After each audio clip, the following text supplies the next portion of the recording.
Thank you, Tom. And I know John Henry is here in spirit, even though he can't be with us today. He's not dead, by the way. He just couldn't make it. It's a real honor to speak in the Roundhouse. And to be honest with you, I'm a little nervous now. And as my wife told me this morning, she goes, "You have nothing to be nervous about. You're amongst friends." And that is exactly the way I feel about being here in New Mexico. My first thing I want to do is say, I know who stood here last year. And it's going to be a pretty big skirt to fill. So I want to let you know that Betsy Brandt, who I just saw this week, sends her love, her hugs, and her kisses to all of you.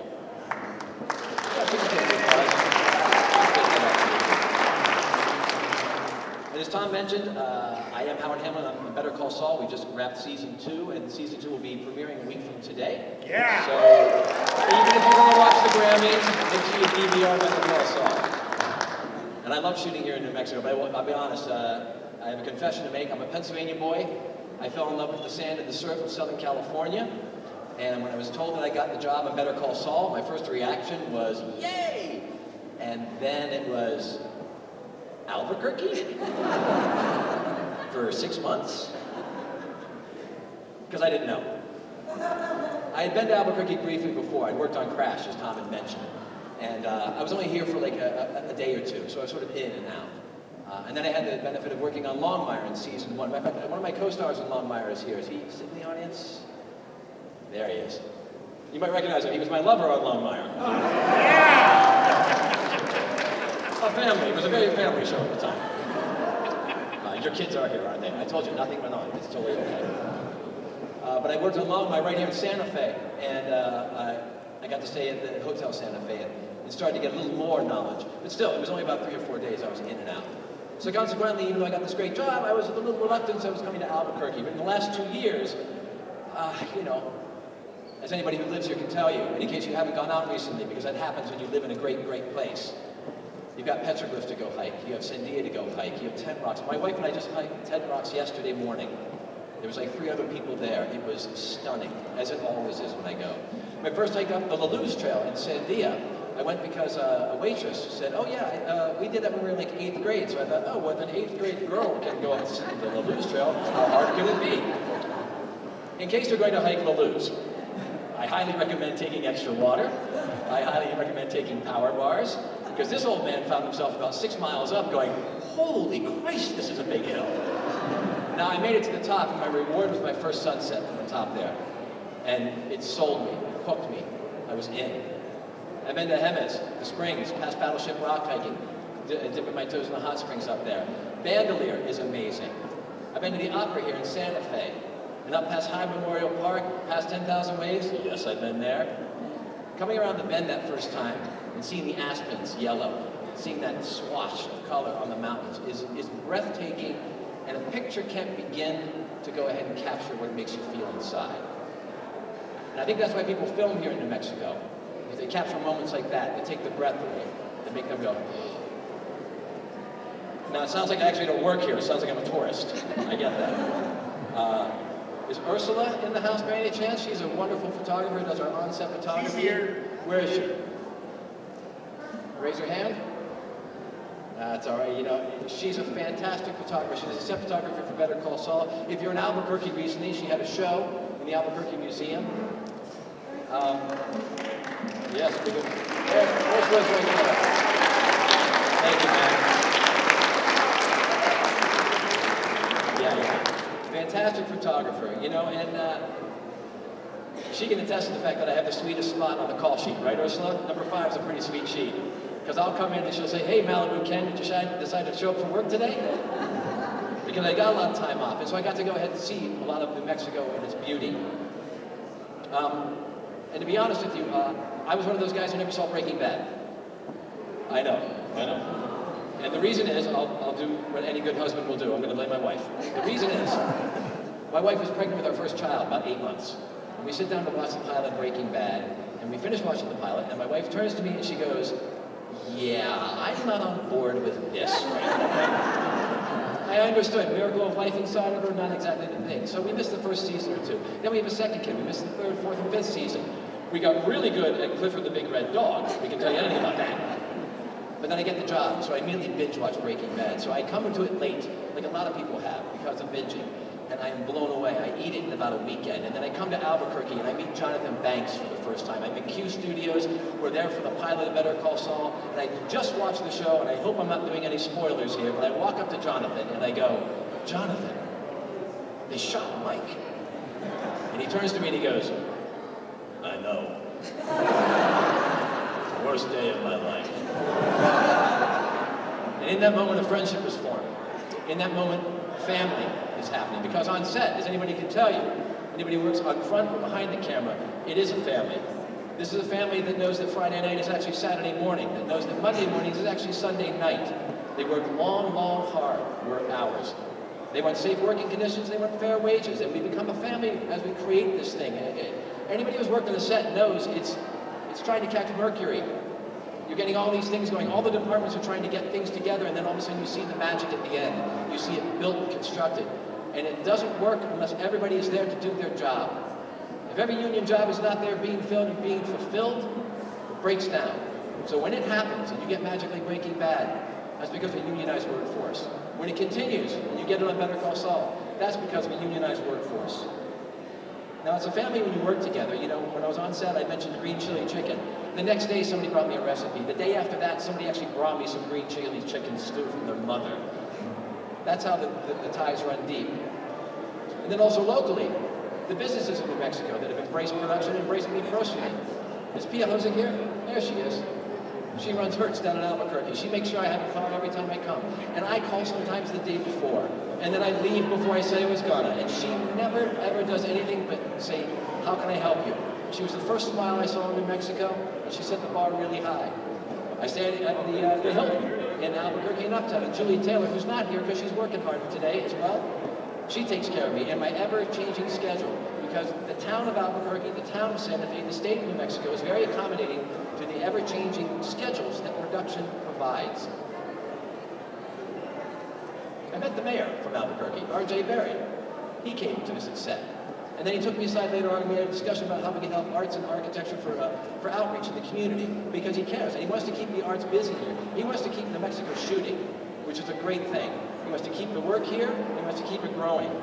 Now when I come here, like everybody from out of state, I spend money. I pay New Mexican taxes, and I spend money at the car rental place, at the hotel, at the restaurants. I buy souvenirs. This is a belt I bought at Hilson's on Central in Albuquerque. No, I'm not a cowboy, but when I wear it, I feel like one. The reason I can do that, the reason I have maybe just a little extra scratch, is because I have a union job. It's because I have a union.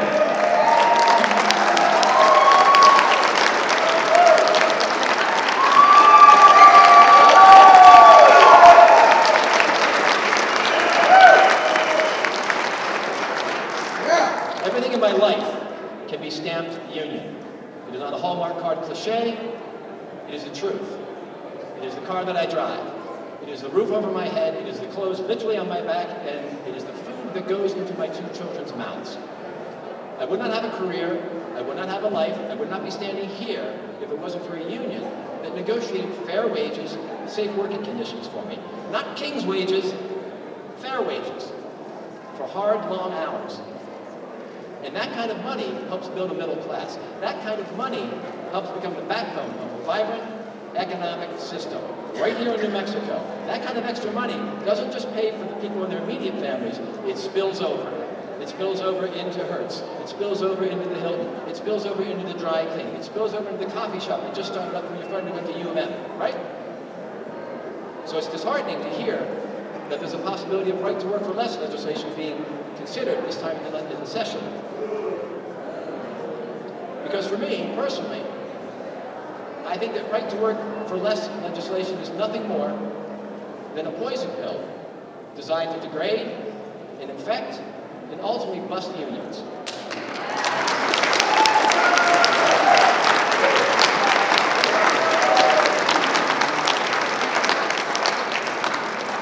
And of course, as I just told you, everything in my life is stamped union. I kind of don't like that. Now, they're selling it as workers' rights. They'll sell it as individual this. They will wrap it in a flag and patriotism and make you think that somehow you're not helping out your fellow man.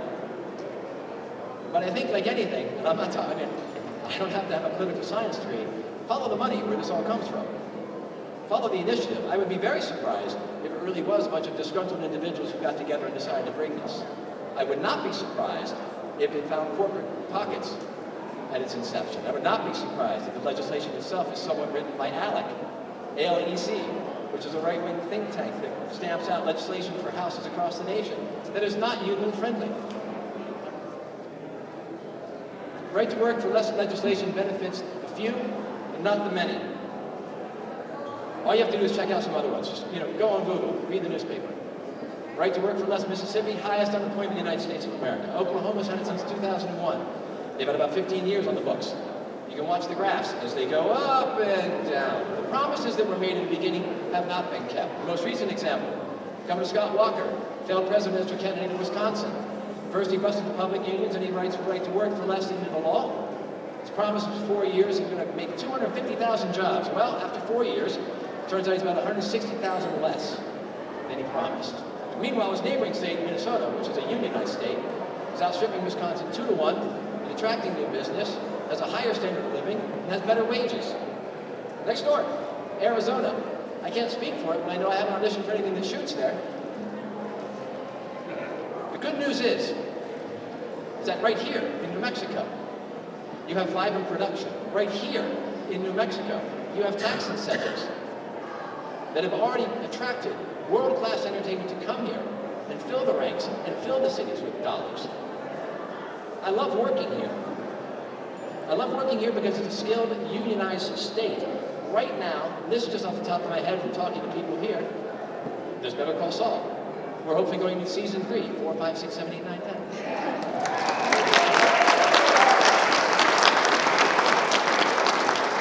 The Ridiculous 6, Magnificent 7, Whiskey Tango Foxtrot. Night Shift is doing season 3. Preacher is starting season 1. I know Manhattan just closed, but it wrapped up 2 seasons. And I know something's going to replace that. Independence Day 2 took over Albuquerque for 6 months. Now there's a lot of money coming in there.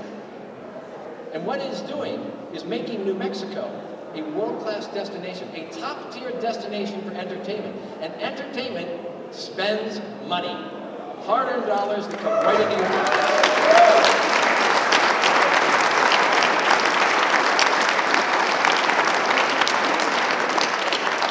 Getting all serious and stuff, huh? But the fact of the matter is, I'm a knucklehead actor who just likes to work, right?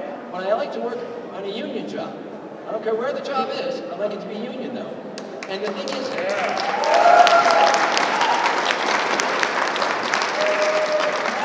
I don't fault the corporations. I truly don't. Because by its nature, a corporation is sort of faceless and mindless and sort of weirdly unaccountable. It is only striving for the bottom line. It does not take the human cost really as its priority. But I believe that if you sign or entertain the idea of right to work for less in this state, you will be beginning to sign yourself on a race to the bottom. Oh, that's all right. That's good. I mean, here's what I think. I think the good news is also that you have a legislature that is not faceless, that is not mindless. That is literally the embodiment of the spirit of New Mexico. That is literally the embodiment that has been elected to take care of and protect the workers of New Mexico. That is what they should be doing. So therefore, talk to them. Encourage them. They may not know. They may be blinded by other things that we have no knowledge. So help educate them. It's not an anger thing. It's an educational thing. It's a reminder. Point to the other states. Show me the facts where it's been so blossoming and so good for the bottom line. Because the facts that I've looked at and the numbers I've seen show that it's hollowing out the middle class. The very middle class is the backbone of any good economy in any state across this nation. So if this does come up, I do hope the legislature uses its good hearts, its good conscience, and its good minds to allow it to wither on the vine like the rotten fruit that I believe it is.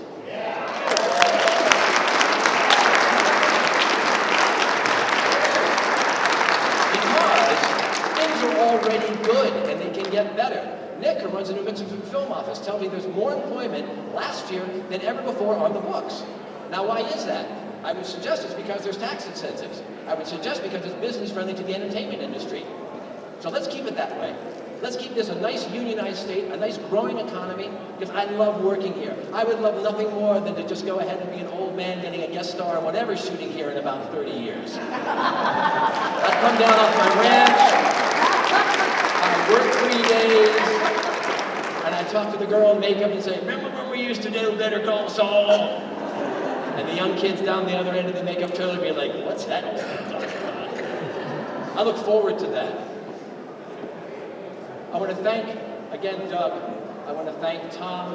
I want to thank the legislature, Lieutenant Governor Sanchez, Governor Martinez, the mayor, and everybody here in New Mexico who I work alongside. I have a beautiful, great life. And I want to thank you very much for it. Thanks very much.